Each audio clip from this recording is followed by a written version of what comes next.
IPM dengan NIM 2303007. Saya mahasiswa dari program studi Sosiologi Fakultas Ilmu Sosial dan Ilmu Politik Universitas Nusa Cendana Kupang angkatan 2023. Di sini saya akan menjelaskan 7 poin penting materi dari Sistem Sosial Budaya Indonesia. Selamat menyaksikan.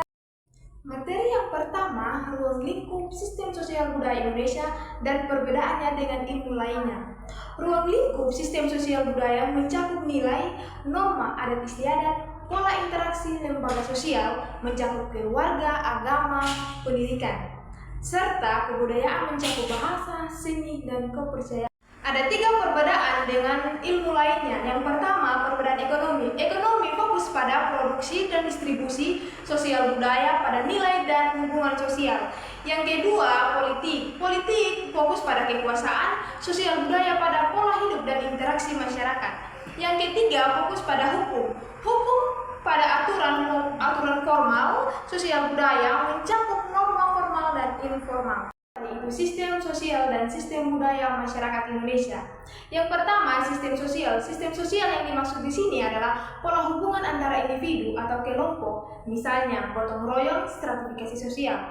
Sedangkan sistem budaya, kumpulan nilai kepercayaan, simbol dan tradisi. Contoh misalnya adat, bahasa daerah, dan ritual. Keduanya saling berkaitan memengaruhi cara orang berinteraksi. Masyarakat majemuk. Masyarakat majemuk adalah masyarakat yang terdiri dari berbagai suku, agama, ras, dan budaya dengan berbagai perbedaan yang jelas, tetapi hidup dalam satu kesatuan. Dan mereka memiliki keberagaman yang sangat tinggi, potensi konflik, namun juga peluang integrasi. Yang berikut, partai sebagai perwujudan kemajemukan dalam masyarakat Indonesia. Partai politik menjadi wadah penyaluran aspirasi berbagai kelompok masyarakat yang berbeda suku, agama, dan kepentingan. Dengan memiliki partai mencerminkan keberagaman dengan sarana memperjuangkan kepentingan secara demokratis. Berikut materi tentang teori konflik dan teori struktural fungsional dalam integrasi nasional. Yang pertama, teori konflik oleh Karl Marx. Karl Marx menjelaskan bahwa masyarakat selalu mengandung pertentangan karena perebutan kekuasaan dan sumber daya. Integrasi terjadi melalui penyelesaian konflik. Yang kedua, teori struktural fungsional oleh Talcott Parsons. Talcott Parsons menjelaskan bahwa masyarakat dianggap sebagai sistem yang harmonis. Setiap bagian punya fungsi menjaga keseimbangan. Integrasi mencapai melalui kesepakatan nilai dan norma. Yang terakhir, materi tentang konflik sosial, disintegrasi sosial, dan disintegrasi bangsa. Yang pertama, konflik sosial. Konflik sosial adalah pertentangan antar individu atau kelompok akibat perbedaan kepentingan. Yang kedua, integrasi sosial. Integrasi sosial adalah proses persatuan masyarakat sehingga tercipta kesatuan dan keharmonisan. Yang ketiga yaitu disintegrasi bangsa. Disintegrasi bangsa adalah perpecahan dalam masyarakat yang mengancam persatuan, misalnya konflik yang berkepanjangan dan ketidakadilan. Disintegrasi bangsa terjadi ketika rasa kebersamaan atau solidaritas dan integritas nasional mulai menurun dalam masyarakat.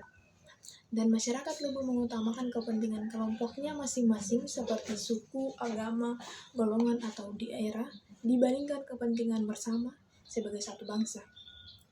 Akibatnya, hubungan sosial menjadi renggang, mulai rasa saling curiga, dan konflik akan terjadi. Ada beberapa faktor yang akan menyebabkan disintegrasi bangsa. Yang pertama, ketidakadilan sosial dan ekonomi. Kesenjangan yang tinggi antara kelompok kaya dan miskin atau antar daerah dapat memicu kecenderungan sosial. Yang kedua, konflik berkepanjangan. Konflik yang tidak terselesaikan, contohnya antara suku, agama, dan politik, dapat memperdalam perpecahan. Yang ketiga, primordialisme dan etnosentrisme. Sikap mengutamakan kelompok sendiri secara berlebihan dan merendahkan kelompok lain. Yang keempat, kurangnya toleransi. Itu terjadi karena tidak menghargai perbedaan dalam masyarakat majemuk. Dalam faktor-faktor penyebab disintegrasi bangsa, terjadi dampak dari disintegrasi bangsa, yaitu yang pertama, menghambat pembangunan nasional yang tidak boleh memakai stabilitas politik dan keamanan. Yang ketiga, menurunnya rasa persatuan dan kesatuan yang dapat bahkan mengancam keutuhan negara. Dan yang paling penting adalah disintegrasi bangsa adalah kondisi berbahaya yang harus dicegah karena dapat merusak keutuhan negara dan kehidupan masyarakat secara keseluruhan. Sekian materi yang dapat saya sampaikan. Terima kasih yang sudah menonton, semoga bermanfaat. Bye-bye.